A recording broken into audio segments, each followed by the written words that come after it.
I sat at this table and I wrote a letter to my senator telling him I wanted to fly fighter jets in combat, to fight for my country, and that women should be able to do that.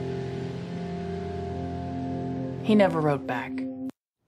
That senator that didn't write back was Majority Leader Mitch McConnell, and the letter writer is his likely 2020 Democratic challenger, Amy McGrath, a retired Marine Lieutenant Colonel and one of the first women to fly a combat mission in the FA-18 fighter jet. She's going to run to unseat McConnell in Kentucky. It's a state he's served for more than 3 decades. McGrath lost a close race for the House last year, but proved to be a prolific fundraiser. She was recruited to run for this seat by Chuck Schumer and others. Amy McGrath joins me now. Lieutenant Colonel, thanks for joining us. I guess the first question I have is, President Trump won Kentucky by 30 points in 2016. He's going to be on the top of the ticket next year. You lost a House race in a Democratic wave season. You came close, but you didn't get across the finish line. What makes you think you can beat McConnell in what will probably be a more difficult environment? Well, you're right to say that Senator McConnell is a very formidable foe. I think if you think about why Kentuckians voted overwhelmingly for Donald Trump promised to drain the swamp, bring back jobs, do big things in infrastructure, do things like bring down drug prices. And a lot of these things are being halted by Senator McConnell. You know, for example, drug prices. You know, President Trump has said this is his priority. He said the current system is very, very unfair. And this is important for Kentucky. Kentucky has the second highest per capita spending on prescription drug medication, over $2,000 a year. And who's stopping President Trump from doing this?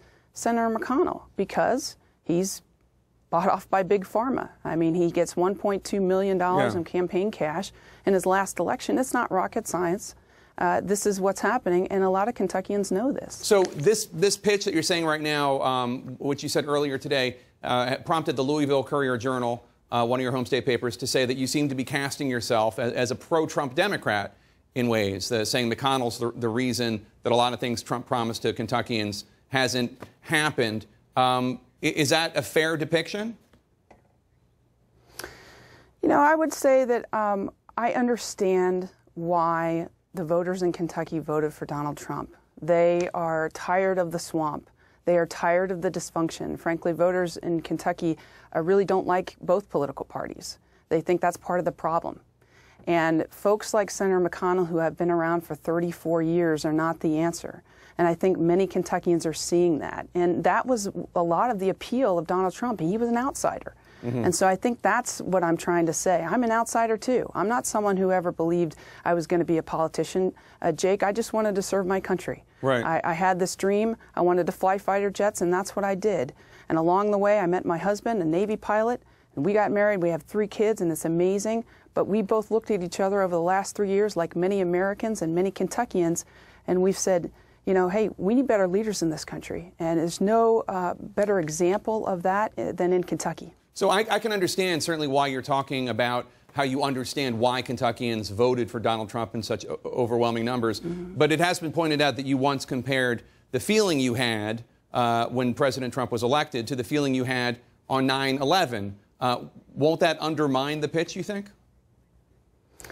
Well, what I was talking about was the fact that, you know, nobody really expected President Trump to win. And I was talking also about the entire 2016 cycle. You know, many of us were spurred into action by what happened in 2016, the labeling of each other as they're all communist, or they're all this, or they're all that.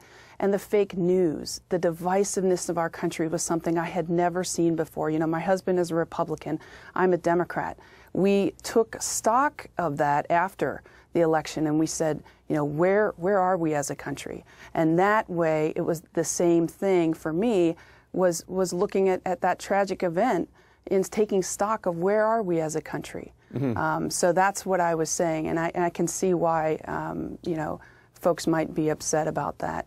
But that's what I was saying. All right, Lieutenant Colonel Amy McGrath, we thank you for your service. Good luck out there on the campaign trail.